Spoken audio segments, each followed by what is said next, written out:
to look at this part of my job, translation. Very simply, if you tell people, I'm a translator, I translate Japanese to English, they'll say, oh, okay, so you know Japanese and you know English. So you can translate, great. You know the words in Japanese and you know the words in English. You can turn the Japanese words into English words and you're done. That's a great job, good job. No, that's not my job. As it says here, it isn't about vocabulary. We don't do a job in a translation context where we have to take a Japanese word and turn that word into an English word and send it out. We don't translate a list of words into a list of English words and send them out.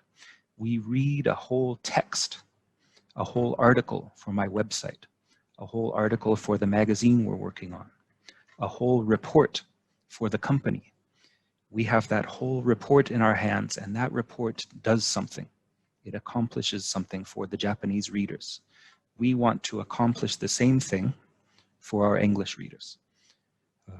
The meaning is more important than the words. The information is what we share. So a good translation is not about vocabulary. It conveys the same meaning, and it aims to have the same impact.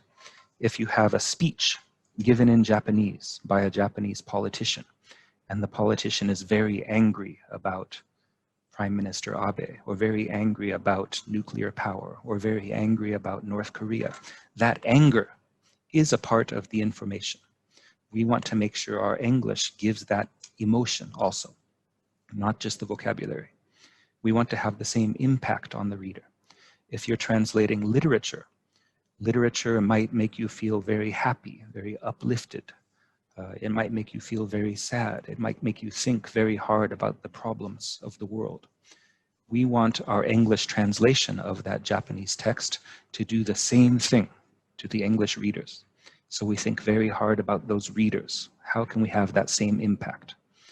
To achieve these goals, to give the same meaning to the reader that the Japanese reader got, to give the same impact that the Japanese reader received, we have to think about that reader most of all. When we do a translation, this is the basic image, as I said. When you say, I am a translator, people think of this. Oh, there you are, standing in the middle. And you have Japanese on one side, you turn it into English, and you're done. This is the basic image that people have of translation, and it's not wrong, it's what we do, but it's not complete. We have to think about more than just Japanese vocabulary and English vocabulary. I studied Japanese history, Japanese literature, Japanese East Asian religion in university, and it gave me a lot of words to say, but it didn't tell me how to do translation as my job. First of all, you have to think about that writer. There's a writer out there who produced this Japanese. If I'm doing a job for the company that wants the CSR report done, the company has ideas they want to present about CSR. We are very careful about the environment. We care about sustainability. We treat stakeholders well. We pay employees well. They have these arguments they make. They want to make sure readers understand why they are putting this report out, why they are a good company to have. That writer's input is why the Japanese is there in the first place. We have to think about why the writer is saying this. The writer wrote this for a certain reason, and that helps us decide what words we can choose. What's a good way to write it in English? The reader, on the other side, as I said, is very important to think about. We have to think about the writer who did the Japanese. We have to think about the English, and we have to think about the reader it goes to. The reader can be very different. For Japan Echo, my magazine that I worked on, our readers were very high-level readers. They were college professors, they were academics, they were Japan specialists, they were embassy people here in Tokyo. They wanted to know about Japanese economics and the politics. They wanted to know very deep parts of these topics. We had to think about those readers, and we knew we could write very difficult texts for them to read. They can handle it. I did another job for the foreign ministry for many years. The foreign ministry had a website called Kids Web Japan. Kids Web Japan, like the name says, is for children. They take things about Japan and they introduce them to readers overseas, in schools. And they told us, they said, when you write the English for this job, the reader we have in mind is 10 years old, 4th grade in elementary school. That's our reader for this website. So here's an article about what's popular in Japan nowadays. Pokemon is popular nowadays. Something is popular. This kind of candy is very popular in Japan. Write that for the 10-year-olds. And it's very different from our magazine for the experts on Japan. We can't use long, complicated sentences. We can't use difficult vocabulary. If they say the Prime Minister of Japan is Koizumi Junichiro back then, we can't just say he's the Prime Minister of Japan. We have to explain, by the way, Japan has a prime minister, not a president, but he's the top guy in the government. We would give extra information to our readers because we know what they need to understand this text the same way. There's a purpose that we do a translation. What is the reason for this translation to exist? Is it because the writer wants to get the word out, a CSR report? The company wants everyone to know what a great company we are. Is it because there's readers who are paying money for the magazine? The reader wants this information, so we're going to give it to them. Depending on the purpose, we change how we do the translation. Once again, if it's the reader paying us money for the job, then we're going to give that reader what the reader needs. If it's the writer paying us the money to do this translation, we will listen to that writer. When the writer asks, please write this way, please avoid these words. Style. This is another thing that we have to worry about. English, as you know, has American English. I'm from the United States, so I speak American English. I write in American English. Most work that translators do is US style English. So when we write the word color, we write C-O-L-O-R. There's no U in it. UK writers, British style English includes that U there. Spelling can be different. The usage of quotation marks, the usage of commas can be different in UK English or US English. All of these things we have to think about when we do a translation job. Who is the writer? What does the writer have in mind? Who is the reader? What does the reader need? What's the purpose of the translation? What style do I need to use when I translate? If I do a job for a client and the client says, please use UK English because this is going to London to be read, then that's my job, to write in UK style English instead. The important part shows up, money. Who is paying for this translation? The writer can pay the money and then the money comes to the translator, or the reader can pay the money and the money comes to the translator. This also changes how we can do our translation work. The book I just mentioned, The Japan That Can Say No.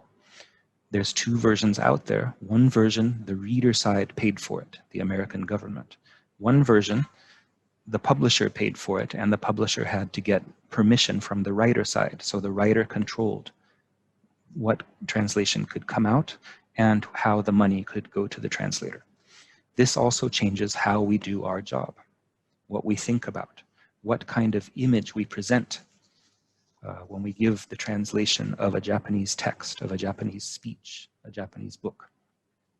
Who is paying for it? All of these things we have to think about. When we do translation, I mentioned the writer is on one side, the reader is on the other side. We talk about author-driven translation and reader-driven translation. This is connected to the money problem, who is paying for the translation, but it's also connected to what is the reason, the purpose. Why are we getting this translation out there? The writer who produces the Japanese, if they are in charge, if they're in the driver's seat, that controls how we approach translation. If it's a reader-driven translation, that also changes how we think about translation. Author-driven. This includes things like government publications, white papers, reports. If you go to the Japanese government's website, you can find a lot of website material that's listed, written out in English. This is all author-driven. The government decides we need to get this information out there, and they push it out. Self-funded publications. If you are a famous person and you have a lot of money and you wrote a book and you think my book should be translated, then you would pay a translator to get it out there. Reader-driven. These are things that we put out for readers. Magazines, newspapers. The Yomiuri still puts out its Japan News newspaper. The Japan Times has some translated material in its newspaper. Websites that do translated material to get it out into the hands of readers.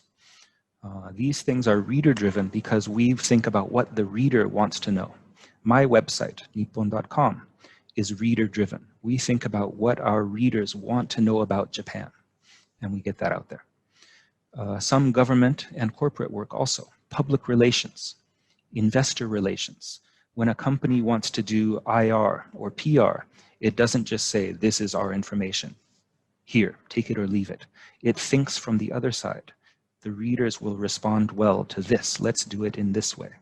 Investor relations. You want to give a message that says to the investor, you trust us now. You want to give us your money and buy our shares. This person in the middle, this is us as a translator. It is not an easy job, but it's not a job that's simple either. Easy and simple are different things. Simple means Japanese, here I am, turn it into English. It's not simple because there's all these things we have to worry about. Who is the writer? What did the writer want to do when they wrote this article? Who is the reader? What does the reader need to get from this article? What's the purpose of the article? What style do I have to use when I write my English translation? Who's paying for it? What do the money people want me to do from this translation?